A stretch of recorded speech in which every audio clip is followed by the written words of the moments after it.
Hello दोस्तों, स्वागत है आपका अपने यूट्यूब चैनल सब्जेक्ट बिस्टो पर। हम आज आपकी क्लास लेने वाले हैं बायोलॉजी की, जिसमें हम पढ़ाएगा आपको। आज का टॉपिक है सेल, कोशिका, जो एग्ज़ाम की दृष्टि से बहुत महत्वपूर्ण होता है, जिसमें लगभग बायोलॉजी के लगभग 60% क्वेश्चन पूछे जाते हैं सभी एग्ज़ाम के अंदर।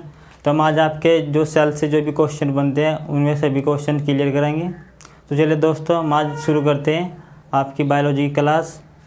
सबसे पहले मैं सेल्स पढ़ाने से पहले आपको कुछ बायोलॉजी की जो मेन चीज़ है, जो ब्रांच है, उसके विषय में बताऊंगा। तो चलिए दोस्तों, स्टार्ट करते हैं आज बायोलॉजी क्लासेस।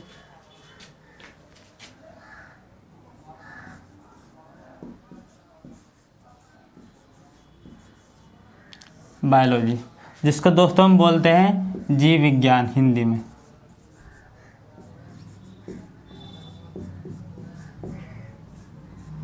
देखिए दोस्तों, जो बायोलॉजी शब्द है वो एक क्या होता है, बायोलॉजी जो वर्ड है एक ग्रीक शब्द होता है, जो ग्रीक वर्ड होता है एक। जो बायोलॉजी वर्ड है एक ग्रीक भाषा से लिया गया शब्द है, जिसका अर्थ होता है बायोलॉजी का बायो प्लस लॉजी, जिसमें बायोलॉजी का अर्थ होता है लिविंग, जिसको हम हिंदी में बोलते हैं सजीव। और लॉजी का मतलब तो आप सभी जानते हैं क्या होता है, अध्ययन करना। ऐसी ब्रांच जिस ब्रांच के अंतर्गत हम सजीवों का अध्ययन करते हैं, उस ब्रांच को हम क्या कहते हैं, बायोलॉजी। ठीक है दोस्तों, जिस ब्रांच के अंतर्गत हम सजीवों का अध्ययन करते हैं उस ब्रांच को कहते हैं हम बायोलॉजी। अब दोस्तों, बहुत से दोस्त ये सोच रहे होंगे कि सजीव होता क्या है। मैं सबसे पहले डाउट क्लियर कर देता हूँ कि सजीव होता क्या है, लिविंग होता क्या है। तो देखिए दोस्तों ध्यान से, लिविंग हम किसे कहेंगे। देखिए दोस्तों, कोई भी वस्तु हो, किसी भी वस्तु में 4-5 कैरेक्टर्स होने चाहिए, जिसको हम लिविंग बोलते हैं उन कैरेक्टर के आधार पर। जैसे सबसे पहले होता है हमारा ग्रोथ। यदि किसी भी वस्तु के अंतर्गत आपको ग्रोथ दिखाई देती है, मतलब कि वृद्धि हो रही हो या बड़ी हो रही हो, सपोज कीजिए ये कोई छोटा सा प्लांट है या कोई सीड है। अब ये सीड में क्या होगी, ये थोड़ा थोड़ा क्या होगा, थोड़ा बड़ा होता जाएगा। तो क्या आ रहा है दोस्तों, ग्रोथ हो रही है ना, इसमें बढ़ोतरी हो रही है इसमें, तो इसे बोलेंगे हम ग्रोथ। यदि किसी भी वस्तु के अंदर ग्रोथ हो रही हो तो उसे हम कहेंगे लिविंग। ठीक है दोस्तों, ये हमारा फर्स्ट कैरेक्टर था इसका। जो सेकंड कैरेक्टर है वो होता है हमारा न्यूट्रिशन। न्यूट्रिशन को क्या बोलते हैं हम, पोषण। अब पोषण क्या होता है, पोषण होता है कि जो आपने भोजन खाया उससे आपको जो एनर्जी प्राप्त हुई ना, उसको बोलते हैं पोषण। कि आपने क्या, यदि कोई भी व्यक्ति या कोई भी वस्तु पोषण भोजन ग्रहण करता हो तो उसको हम क्या बोलेंगे, लिविंग। ठीक है दोस्तों, फिर हमारा जो तीसरा कैरेक्टर आता है वो होता है डाइजेशन। अब डाइजेशन क्या होता है, जिसको हम हिंदी में बोलते हैं पाचन।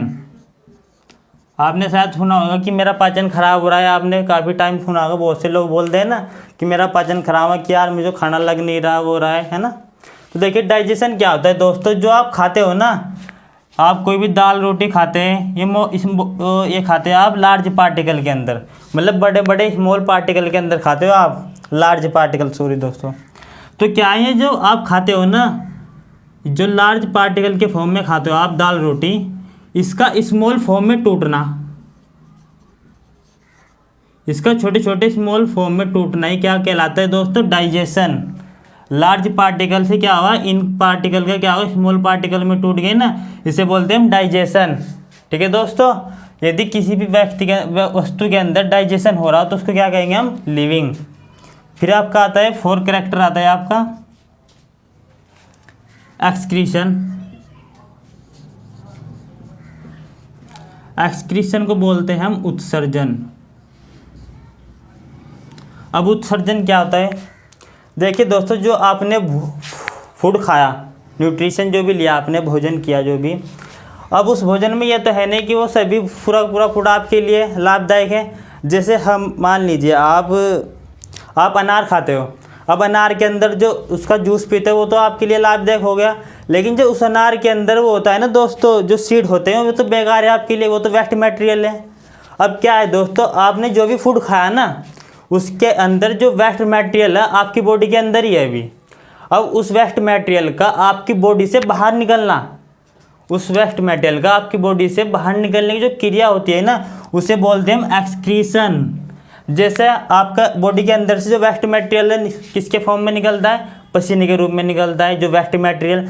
और पसीने में आपके क्या क्या होते हैं, कुछ आयन्स हो जो हानिकारक होते हैं, कुछ NaCl भी होता है जो एक्सेस मात्रा में हो जाता है, ठीक है दोस्तों। या फिर हम मान लेते हैं वेस्ट मटेरियल के रूप में क्या निकलते हैं आपको, जो पोटी होती है, ठीक है दोस्तों, वो क्या बोलते हैं हम एक्सक्रीशन। फिर नंबर 5 में आता है आपका रेस्पिरेशन।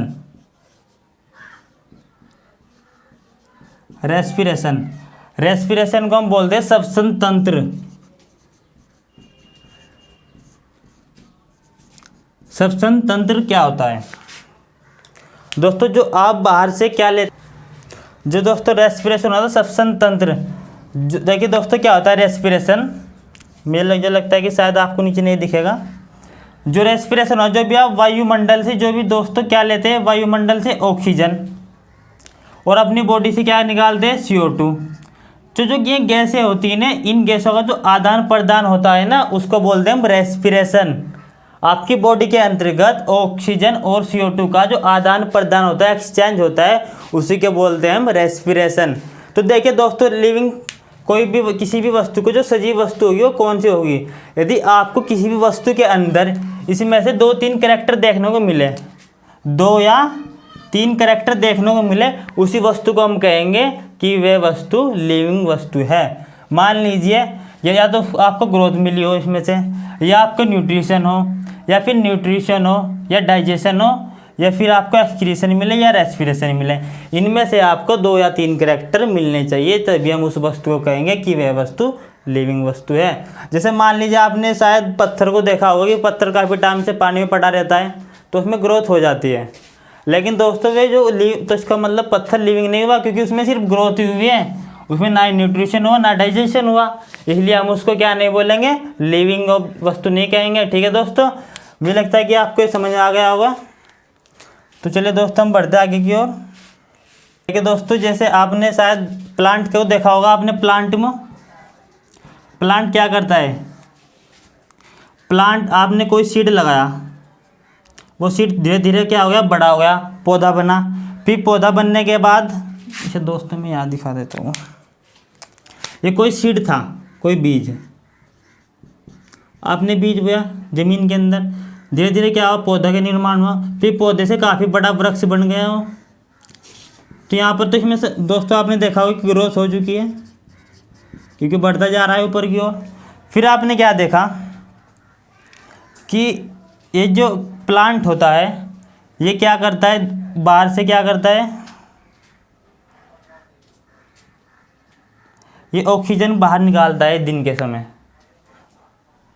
दिन के समय ऑक्सीजन बाहर निकालता है, मतलब गैसों का एक्सचेंज करता है, रेस्पिरेशन भी करता है, और जो क्या होता है प्रकाश संश्लेषण भी करता है, मतलब कि भोजन का निर्माण भी करता है लीव्स के थ्रू, सौर ऊर्जा से, प्लांट से। तो दोस्तों इसमें क्या हुआ, प्लांट के अंदर आपको ग्रोथ देखने को मिली, रेस्पिरेशन भी मिला, और इसमें क्या हुआ, आपको एक्सक्रीशन भी मिलता है, जो आपको आपने देखा होगा कि क्या ये CO2 भी बाहर निकालता है ना दिन के समय में, मतलब सॉरी दोस्तों, दिन के समय में ऑक्सीजन बाहर निकालता है और रात के समय में CO2 बाहर निकालता है, ठीक है दोस्तों। तो इसमें प्लांट में आपको 2-3 कैरेक्टर देखने को मिल जाते हैं, तो इसलिए प्लांट क्या है, एक प्लांट क्या है, लिविंग वस्तु है, ठीक है दोस्तों। तो चलिए अब आगे बढ़ते हैं।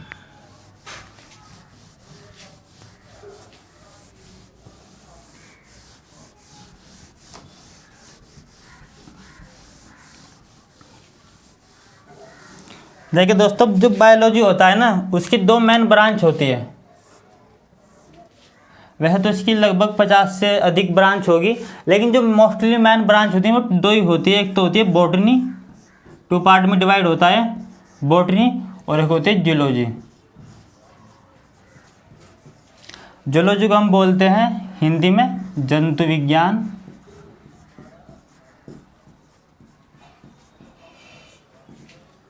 और वनस्पति, इसे बॉटनी को बोलते हैं हिंदी में वनस्पति विज्ञान।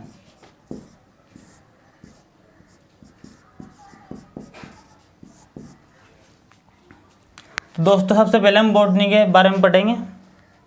देखो दोस्तों, जो बॉटनी होती है ये एक क्या है, बायोलॉजी की एक ब्रांच है।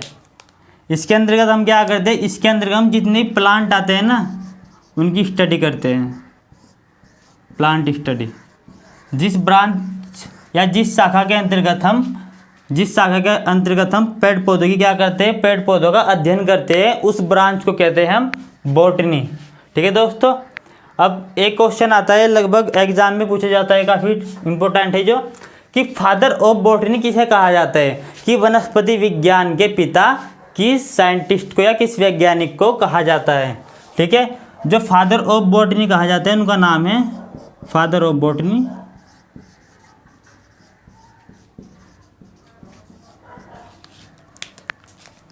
थियोफ्रास्टिस।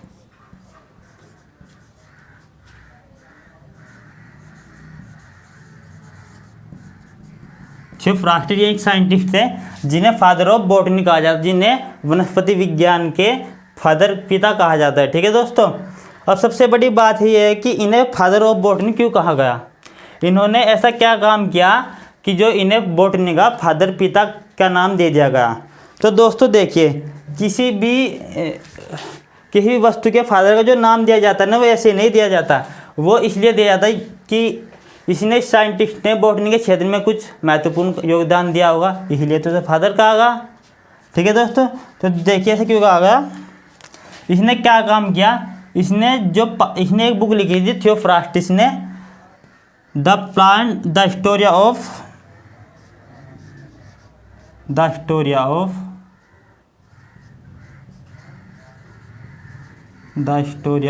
प्लांटेरम। इसने एक बुक लिखी थी द स्टोरी ऑफ प्लांटेरम। इन्होंने इस बुक में क्या काम किया था, इन्होंने इस बुक के अंदर 500 साइंटिफिक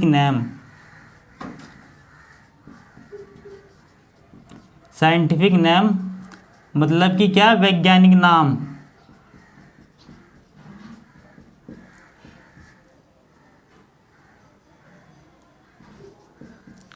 500 वैज्ञानिक नाम का वर्णन किया था। और 500 जो प्लांट के नाम दिए ना इन्होंने इसकी क्या कहा, इन्होंने इसके मॉर्फोलॉजी जो होती है, जो इसकी मॉर्फोलॉजी बोलते हैं, आकार की के विषय में भी बताया था दोस्तों। तो देखिए दोस्तों, देखो क्या इसने, थियोफ्रास्टिस ने एक बुक लिखी थी द स्टोरी ऑफ प्लांटेरम। इस बुक के अंतर्गत इन्होंने क्या किया, इन्होंने 500 साइंटिफिक नाम मतलब कि 500 पौधों के वैज्ञानिक नाम लिखे और 500 पौधों के मॉर्फोलॉजी मतलब कि आकारिकी के विषय में वर्णन किया। अब दोस्तों देखो, बहुत से दोस्त ये सोच रहे होंगे कि ये साइंटिफिक नेम होते क्या है, वैज्ञानिक नाम, कि इन्होंने 500, जब हमने बोल दिया कि जो आम होता है, आम को हम बोलते हैं क्या, आम बोलते हैं, तो उसको साइंटिफिक नाम देने की क्या आवश्यकता है। देखो दोस्तों, क्या होता है कि आप यदि तमिलनाडु में जाओगे, आम बोलोगे तो आप वहाँ पे कोई समझेगा नहीं कि आप क्या मांग रहे हो, कि आम मांग रहे हो, कुछ और मांग रहे हो, क्योंकि तमिलनाडु में क्या होता है दोस्तों, आपकी यूपी में तो बोलते हैं इसे आम, जो नॉर्मल लैंग्वेज होता है, लेकिन यदि आप दूसरे राज्य में जाओगे ना, तमिलनाडु आसपास, तो वहाँ पे आप जानते हैं कि तमिल भाषा यूज होती है, तो वहाँ पे जो आम को बोलते हैं वो बोलते हैं ममपल्लम। अब बताइए, यदि हमारे यूपी का आदमी इधर जाएगा तो क्या वो वहाँ पर इसको इस नाम से जो तो जानते नहीं, क्योंकि वहाँ की कॉमन लैंग्वेज है ममपल्लम, कि वहाँ आपको आम कैसे पुकारते हैं, आम को किस नाम से पुकारते हैं।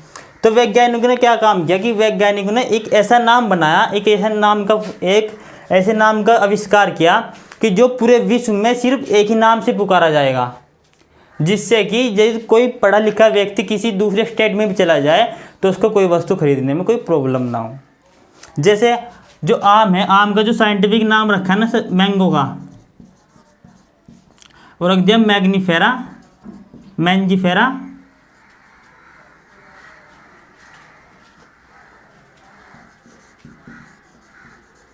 Mangifera indica.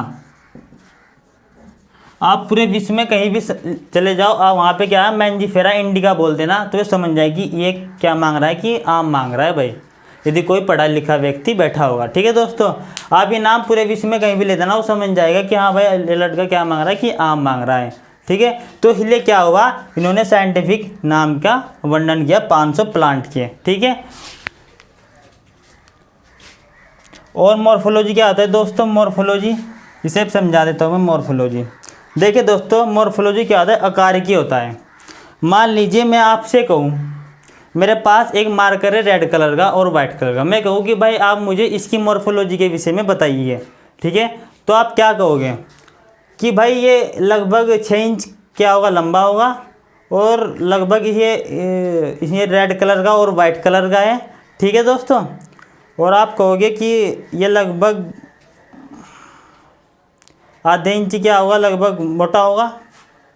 तो दोस्तों देखिए, किसी भी वस्तु का यदि जो बाह्य कैरेक्टर, मतलब यदि आप किसी भी वस्तु को बाहर से देखने पर उसके बारे में जो जो कुछ बता सकते हैं उसे बोलते हैं उसकी मॉर्फोलॉजी। मान लीजिए आप कोई प्लांट ले लीजिए, या कोई भी प्लांट, गुलाब का फूल तो आप सभी ने देखा होगा शायद।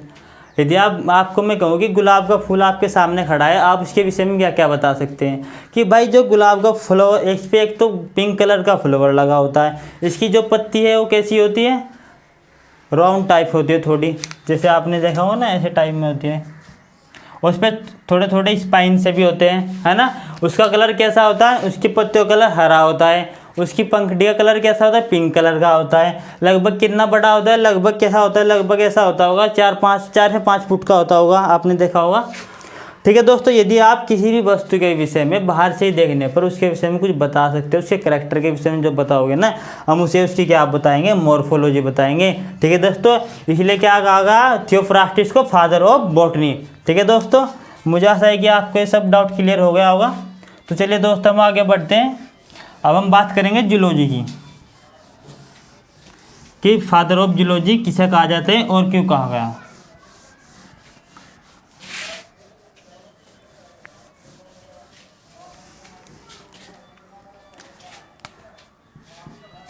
देखिए दोस्तों, जूलॉजी, जू का मतलब होता है यहाँ पर एनिमल, और लॉजी का मतलब आप सभी जानती है क्या होता है, स्टडी, अध्ययन करना, और यहाँ पर क्या होता है, जंतु। ऐसी ब्रांच जिस ब्रांच के अंतर्गत आप जंतुओं का अध्ययन करते हैं उस ब्रांच को बोलते हैं हम जूलॉजी। ठीक है दोस्तों, ऐसी ब्रांच जिस ब्रांच के अंतर्गत आप जंतुओं का अध्ययन करते हैं उस ब्रांच को बोलते हैं हम जूलॉजी या फिर जंतु विज्ञान। ठीक है दोस्तों, अब फादर ऑफ जूलॉजी किसे कहा जाता है, फादर ऑफ जूलॉजी कहा जाता है, फादर ऑफ जूलॉजी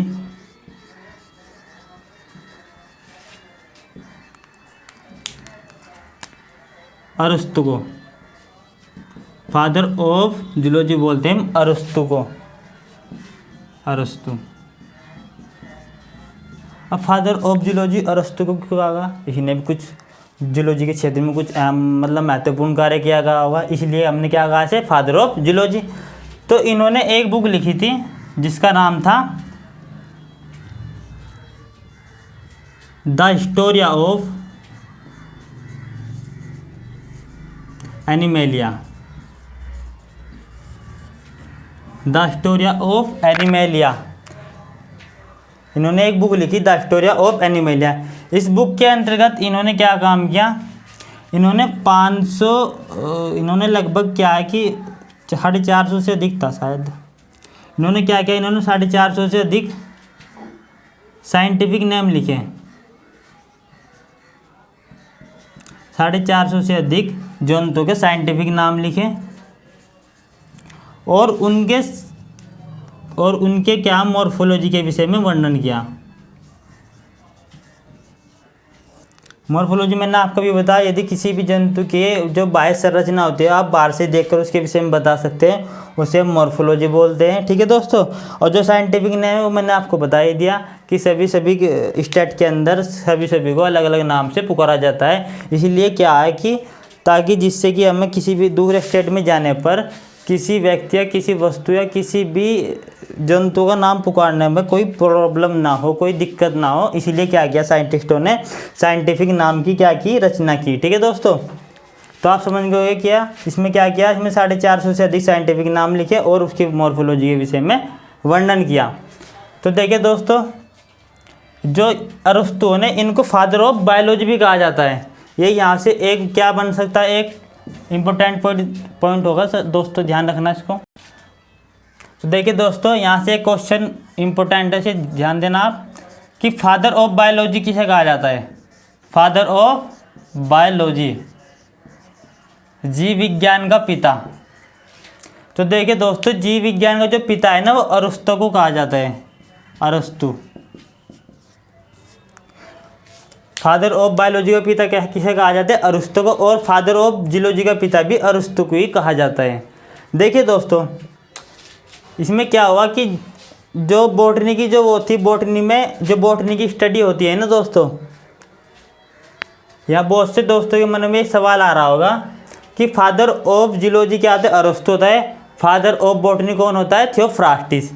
कि फादर ऑफ बायोलॉजी थियोफ्रास्टिस को क्यों नहीं कहा गया और अरस्तु क्यों कहा गया यहाँ पे। देखिए दोस्तों, जो प्लांट की स्टडी होती है ना, वो बहुत सिंपल होती है। यदि आप प्लांट की स्टडी करोगे तो आप क्या करोगे, किसी भी कोई भी एक प्लांट लोगे, कोई प्लांट उसका कोई भी पार्ट तोड़ोगे, आपको प्लांट कोई मने तो नहीं किया करेगा कि हाँ भाई आप मेरा ये यहाँ से मेरी पत्ती की तोड़ रहे हो, उसका अध्ययन मुझे करना है। ठीक है दोस्तों, तो क्या है, प्लांट का अध्ययन करना थोड़ा ईजी होता है। लेकिन दोस्तों, जब आप किसी एनिमल का अध्ययन करते हो थोड़ा हार्ड, थोड़ा डिफ़िकल्ट होता है। मतलब आपको कठिनाई महसूस होती है किसी भी जंतु का अध्ययन करने में, क्योंकि इतनी आसानी से तो जंतु पकड़े नहीं जाएगा।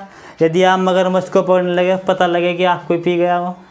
ठीक है दोस्तों, तो इसलिए क्या है, जो वो जंतु का अध्ययन करना होता है ना, वो थोड़ा डिफ़िकल्ट होता है। इसीलिए क्या कहा गया, साइंटिस्टों ने क्या काम किया कि इनकी उपाधि को देखते हुए कि इन्होंने थोड़ा अधिक क्या किया, इन्होंने ये थोड़ा डिफ़िकल्ट होता है ना उसके बॉटनी से स्टडी करना, इसलिए इस बात को देखते हुए इन्हें फादर ऑफ बायोलॉजी भी कहा गया। किनको, अरस्तु को। ठीक है दोस्तों, ये आपको शायद समझ आया कि फादर ऑफ बायोलॉजी को अरस्तु क्यों, क्योंकि इन्होंने क्या किया, इन्होंने 500 एनिमल्स की क्या की, साइंटिफिक नाम दिया और मॉर्फोलॉजी के विषय में वर्णन किया। क्योंकि जो एनिमल की स्टडी होती है वो दोस्तों क्या होती है, डिफ़िकल्ट होती है। इसलिए फादर ऑफ बायोलॉजी कौन होता है, अरस्तु। ध्यान रखना दोस्तों आप। ठीक है, कभी आप थियोफ्रास्टिस लगा दो।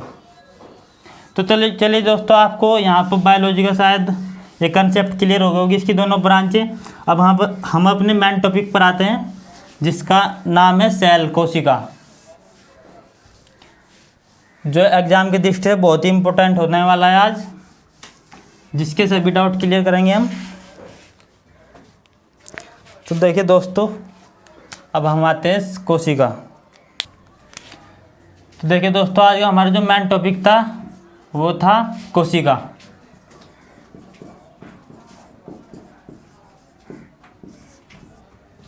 कोशिका, जिसको हम इंग्लिश में बोलते हैं सेल।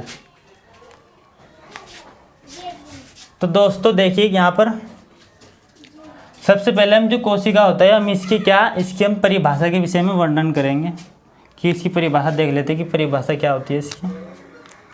फिर बाद में हम इसके विषय में पढ़ेंगे। देखिए, फिर इसको समझते हैं अच्छे से। परिभाषा दोस्तों, जो परिभाषा होती है ना कोशिका की, वह होती है सभी सजीवों की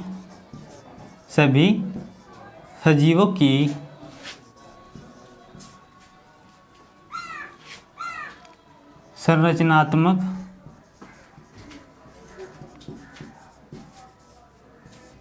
तथा क्रियात्मक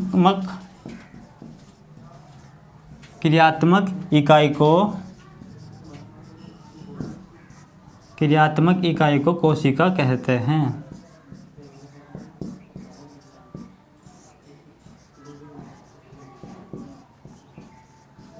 क्रियात्मक इकाई को कोशिका कहते हैं। तो दोस्तों देखो, कोशिका होता क्या है, सभी सजीवों की संरचनात्मक तथा क्रियात्मक इकाई को कोशिका कहते हैं। या फिर हम इसको बोल सकते हैं कि the structure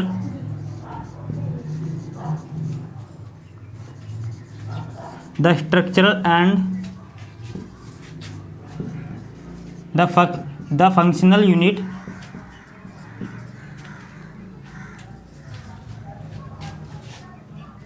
the structure and the functional unit of the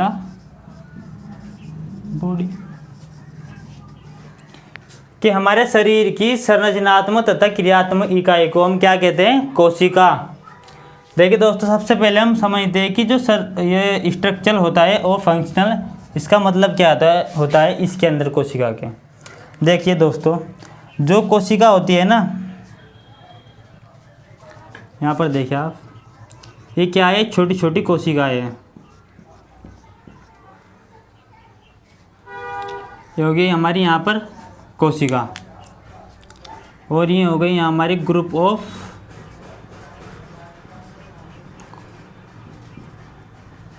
cell. फिर हमारा आता है यहाँ पर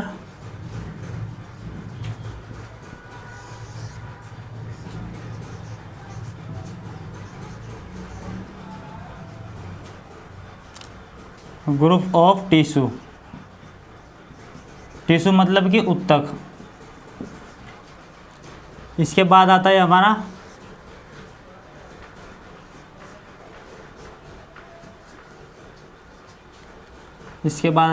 ऑर्गन। इसके बाद आता है हमारा ग्रुप ऑफ ऑर्गन। तो देखिए दोस्तों, ये क्या है? सेल। ये क्या है? यहाँ पर ग्रुप ऑफ ऑर्गन सिस्टम। और फिर इससे क्या हुआ? इससे हमारी पूरी बॉडी का निर्माण होगा। यहाँ पर इससे हमारे पूरे शरीर का क्या हो गया? निर्माण। अब देखिए दोस्तों, हमने क्या पढ़ा इसकी परिभाषा में कि सजीवों की संरचनात्मक तथा क्रियात्मक इकाई को कोशिका कहते हैं। तो देखिए दोस्तों, क्या ये हमारी एक कोशिका है? इस एक कोशिका से बहुत सारी कोशिकाएं इकट्ठी हुई, तो यहाँ पर किस चीज़ का निर्माण हुआ? यहाँ पर निर्माण हुआ ऊतक का, जिसे हम बोलते हैं टिश्यू। लेकिन जैसे बहुत सारे टिश्यू इकट्ठा हुए, तो इसे हम क्या बोल देंगे? इसे तो फिर निर्माण हुआ हमारा ऑर्गन का। जैसे कोई भी ऑर्गन ले लो आप, कोई भी हाथ, आँख, नाक, कान, क्या हुआ? एक ऑर्गन का निर्माण हुआ। कोई लीवर ले लो आप, हार्ट का ले लो, ठीक है दोस्तों। और जैसे बहुत सारे ऑर्गन मिले, हम यहाँ पे लिखेंगे group of organ. Group of organ. जैसे हमारे बहुत सारे ऑर्गन इकट्ठा हुए, तो यहाँ पर किस चीज़ का निर्माण हुआ? ऑर्गन सिस्टम का, जिसे हम हिंदी में बोलते हैं अंग तंत्र, और इसे बोलते हैं हम अंग। जैसे हमारे बहुत सारे ऑर्गन सिस्टम मिले आपस में, तो उसके बाद हमारा निर्माण किस चीज़ का हुआ? बॉडी का, हमारे पूरे शरीर का निर्माण होगा दोस्तों। ठीक है दोस्तों, तो देखो आप यहाँ पर क्या देखोगे, यहाँ पर हमारे यहाँ पे क्या हुआ? पूरे एक शरीर का निर्माण हो चुका है, जिसको हम बोलते हैं बॉडी। तो देखिए दोस्तों, एक बात सुनिए आप, यदि हमारी यहाँ पर सेल ही नहीं होती, यदि हमारे पास कोशिका ही नहीं होती, क्या यहाँ पर ऊतक का निर्माण हो सकता था? नहीं। और जब ऊतक का निर्माण नहीं होता, तो क्या ऑर्गन का निर्माण होता? और जब ऑर्गन का निर्माण नहीं होता, तो क्या फिर यहाँ पर ऑर्गन सिस्टम का निर्माण होता? और जब ऑर्गन सिस्टम का निर्माण ही नहीं हुआ, तो क्या आपकी बॉडी का फॉर्मेशन संभव था या नहीं? अगर आपकी ये सेल ही हटा दी जाए, तो क्या आपकी बॉडी का निर्माण संभव है? नहीं ना दोस्तों। तो देखिए, तो यहाँ पर यही तो कहा कि जो सजीवों की संरचनात्मक, मतलब कि जो सजीवों का जो शरीर का निर्माण है वो किससे हुआ है? कोशिका से मिलकर हुआ है। क्योंकि अगर हम इस कोशिका हटा दें ना, तो हमारी पूरी बॉडी का निर्माण ही नहीं होगा दोस्तों। इसलिए कहा गया है कि सजीवों की संरचनात्मक इकाई, किसे कहा गया है? कोशिका को। और फिर हमने क्या कहा कि सजीवों की संरचनात्मक तथा क्रियात्मक इकाई। अब क्रियात्मक क्या होता है? जिसे बोलते हैं हम फंक्शनल। इंग्लिश में फंक्शनल का मतलब होता है क्रिया करना। अब एक बात